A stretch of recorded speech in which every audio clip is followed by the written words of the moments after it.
रखो।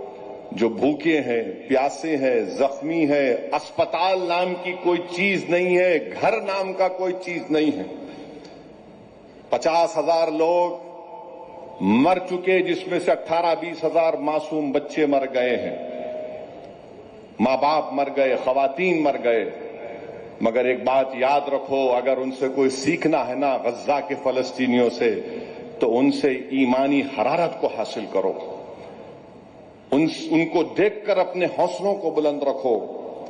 कितना सब हो गया, मगर आज भी आप देख रहे हैं कि बिल्डिंगें वीरान है, मलबा पड़ा हुआ है और पोस्टर लगा रहा है वो मरहबा या रमजान।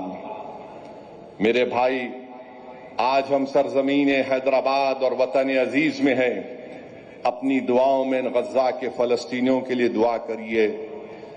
मैं साफ और वाज़ेह अल्फाज में कहना चाहूंगा कि दुनिया की कोई ताकत इंशाअल्लाह ताला उन गज्जा के फलस्तीनियों को वहां से नहीं निकाल सकेगी। जो निकालने की कोशिश करेगा वो नाकाम भी होगा, बेइज्जत भी होगा और जिल्लत और रुसवाई उसकी जिंदगी का मुकद्दर बन जाएगा। मुझे अफसोस हो रहा है कि अमेरिका के सदर ये कहती हैं कि हम इनको निकालकर गज्जा को बनाएंगे। मुझे तकलीफ इस बात की है कि मेरे वतन का मेरा वजीर आजम नरेंद्र मोदी की हुकूमत एक लफ्ज नहीं बोलती इस एथनिक क्लेंसिंग के बारे में कि 12-20 लाख लोगों को निकालकर वहां पर वो बनाएंगे, फुला बनाएंगे।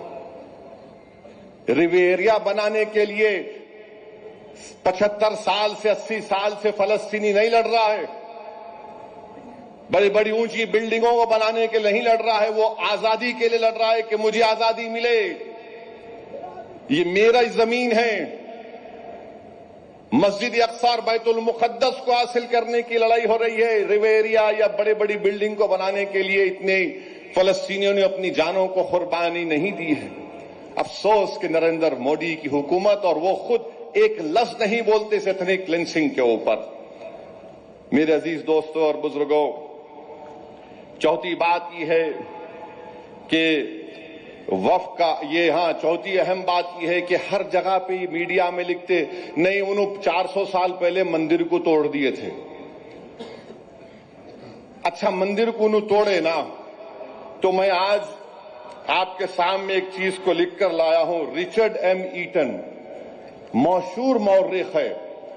रिचर्ड एम ईटन लिखते हैं कि उनकी किताब है टेम्पल डिसेक्रेशन कुछ नाम से, वो लिखते हैं कि 16 और 80 मंदिरों को मुसलमानों की हुकूमत कब से रही, 11 ईस्वी से शुरू हुई ना, 11th सेंचुरी या 12 सेंचुरी, उसमें 16 या 80 मंदिरों को तोड़े। अब मैं यहां पर आपको बता रहा हूं कि पुष्पमित्रा संगा आपके बड़े अब्बू थे, नहीं थे? बोलो। पुष्पमित्रा संगा आपके नाना के दादा के बड़े अब्बा थे, नहीं थे? बोलो। पुष्पमित्रा संगा ने हजारों बुद्धिस्ट लोगों की इबादतगाहों को निस्तो नाबूद कर दिया। अब पुष्पमित्रा संगा को तुम अपना बोलो, उसकी गाली दो, उसको पिक्चर ही बनाओ पुष्पमित्रा संगा पे, नहीं बनाएंगे। दूसरा, एक छोला किंग था, राजाधिराजा एक, चालुकिया को हराने के बाद उसने वो जो दारुल हुकूमत कल्याणी, उसको वहां से बर्बाद किया और वहां से काला पत्थर उठाकर तंजावुर में लगा दिया। आज भी है, जाके देखो। उस पे कोई पिक्चर बनाएंगे आप? उस पे कोई तबसरा करेंगे आप? नहीं करेंगे। फिर एक पल्लवा नरसिम्हन, एक गणेशा की मूर्ति को चोरी किए, ले लिए, हासिल किए। चालुक्या का कैपिटल वाटापी में 640 ईस्वी में, अभी कोई मुसलमान नहीं आए यहां पर। कौन थे? इनके बड़े अब्बू थे, नहीं थे, नहीं मालूम।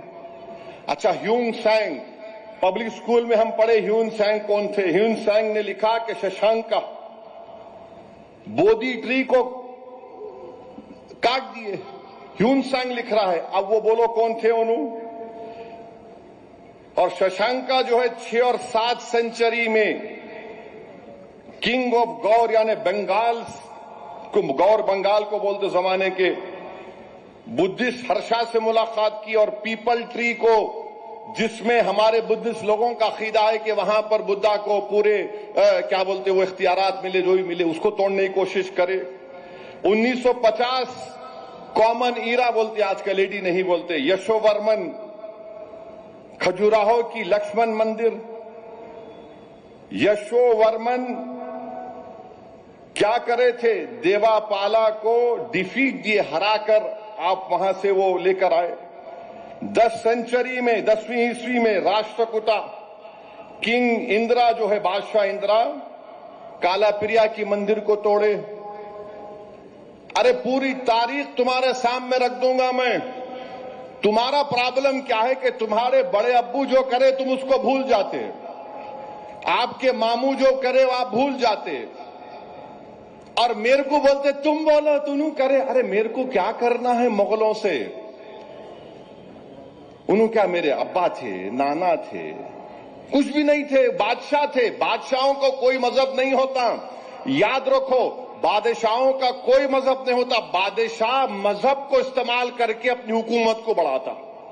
उसको लगा कि दूसरे बादशाह को हराने के बाद उसकी जो सबसे ताकतवर जगह है मैं उसको तोड़ दिया, उसको हासिल कर लिया तो लोग मेरे को कबूल कर लेंगे। हर चीज में लगे जा रहे, नहीं तुम बोलो तुम बोलो। 500 साल पहले बाबा हम क्या करेंगे? 500 साल पहले जो हुआ प्रेजेंट में क्या करना है? अगर आप करना चाह रहे हैं प्रेजेंट में तो फिर इसका भी बोलो। और फिर छत्रपति शिवाजी महाराज के बारे में नरेंद्र मोदी जी पिक्चर को प्रमोट किए। अच्छा किया, आप पिक्चर को ही प्रमोट करते, आप देश को नहीं चला रहे, आप पिक्चर के हीरो की तरह काम कर रहे हैं। मगर ये बोलिए, अगर संभाजी महाराज से मोदी को और बीजेपी को इतनी मोहब्बत है तो भाई वो मराठाओं को रिजर्वेशन दो ना। मराठाओं को रिजर्वेशन क्यों नहीं देते आप? ये संभाजी महाराज से तुम्हारी मोहब्बत है कि पिक्चर देख के कोई रो रहा है? अबे रो रहा कहीं को, लड़के बोल, इतनी बड़ी कुर्बानी दिया छत्रपति संभाजी ने, हमको रिजर्वेशन मिलना चाहिए। मगर मोदी जी बोले खाली पिक्चर देखो, रिजर्वेशन की बात ही मत करो। हम हमारे मराठा भाइयों बहनों के साथ थे। मैंने इलेक्शन में कहा था मैं आपके रिजर्वेशन की लड़ाई लड़ूंगा। अब ये बीजेपी आरएसएस वाले ये भी नहीं बोलते कि इनसे पूछो कभी आप, अच्छा ये बता शिवाजी के दादा का नाम क्या है? तू तेरे दादा का नाम बोल। मैं बोल सकता अब्दुल वाहिद ओवैसी। शिवाजी के दादा का नाम था मालाजी भोसले। मालाजी भोसले को औलाद नहीं हो रही थी तो उन्होंने उस वक्त के बुजुर्ग शाह शरीफ रहमतुल्लाह अलैह के पास गए। अहमदनगर में आज भी दरगाह है, उनकी दायरा है, वहां पर गए। उनको 2 बेटे हुए, एक का नाम उन्होंने शाहजी रखा, एक का नाम शरीफ जी रखा। तो मराठाओं ने 1-2 गांव उस दरगाह के नाम पे कर दिए।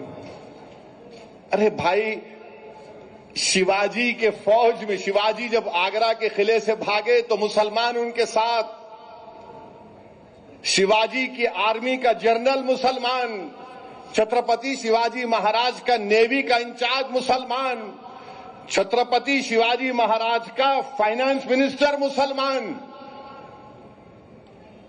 और ये जो मुगलों की फौज आई उसमें भी हिंदू लोग हैं, उसमें भी हिंदू लोग हैं। मगर पूरा हो क्या रहा है? नहीं नहीं तुम करे तुम गए। अरे 500 साल पहले जो हो रहा, अगर मैं जिम्मेदार तो फिर ये 2000 साल पहले या 1500 साल पहले हुआ या 800 साल पहले, उसका क्या करेंगे? उसका हिसाब किताब कौन देगा? तो मेरे अजीज दोस्तों और बुजुर्गों, एक बात हो गई। 5वीं बात यह है कि वक्फ बिल का मामला हुकूमत ने उसको पास किया, कैबिनेट में अब नया बिल लाएंगे। मैं फिर से कह रहा हूं, नरेंद्र मोदी की सरकार सिर्फ मुसलमानों से नफरत की बुनियाद पर वक्फ का कानून बनाने के लिए बिल को ला रही है। मुसलमानों की मस्जिदों को छीनने के लिए, दरगाहों को छीनने के लिए, खानखाहों को छीनने के लिए, कब्रस्तानों को छीनने के लिए, इवैक्यू प्रॉपर्टी जो वक्फ है उसको छीनने के लिए, और जो लोग वक्फ की जायदाद पर कब्जा करके बैठे हैं उनको इनाम देने के लिए यह कानून बना रही है। वक्फ यूजर को निकालना कितना बड़ा झूठ मोदी जी कर रहे हैं। और क्या कर रहे हैं कि आप हिंदू धर्म की लॉ की किताब है, जस्टिस B.K. मुखर्जी की किताब, हमारे हिंदू भाइयों से कह रहा हूं, हिंदू लॉयर से कह रहा हूं, B.K. मुखर्जी की किताब को पढ़ लो। B.K. मुखर्जी की किताब में यूजर बाय यूजर किसी मंदिर की प्रॉपर्टी हो जाती है, बाय यूसेज प्रॉपर्टी हो जाती है। हिंदू धर्म के भाई बहनों से कह रहा हूं, B.K. मुखर्जी की किताब में जब वो हो सकता है तो मुस्लिम धर्म में वक्फ बाय यूजर कैसा निकालेंगे आप?